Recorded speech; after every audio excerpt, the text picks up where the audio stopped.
ये जो मेडिसिन आप देख रहे हैं ये एजिथ्रोमाइसिन सिरप है और सोचिए ये सिर्फ 1.5 साल के बच्चे को दी गई है, किस लिए? सर्दी जुकाम के इलाज के लिए।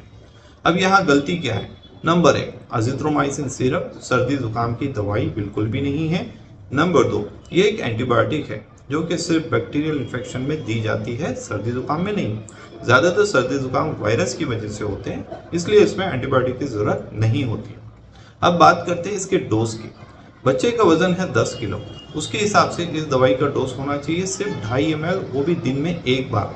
लेकिन आप यहाँ देख सकते हैं कि बच्चे को जनरल प्रैक्टिशनर के जरिए दी गई है 5 ml, वो भी दिन में 2 बार, जो कि उसके सेफ डोज का 4 गुना है।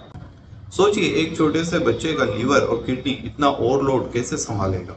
हर मेडिसिन एक केमिकल होती है, वो शरीर में जाके अपने इफेक्ट्स और साइड इफेक्ट करती है और उन्हें शरीर से बाहर निकालना होता है, तो लीवर और किडनी के जरिए।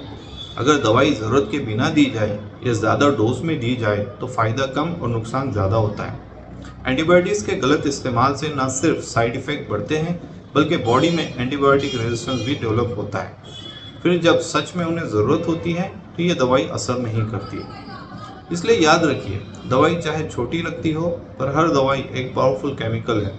अपने बच्चे को कोई भी मेडिसिन देने से पहले हमेशा एक एक्सपर्ट पीडियाट्रिशियन से सलाह जरूर लीजिए। बच्चे का सर्दी जुकाम का इलाज अक्सर सिंपल केयर से हो जाता है, पर गलत एंटीबायोटिक से उसका नुकसान उसे जिंदगी भर तक हो सकता है।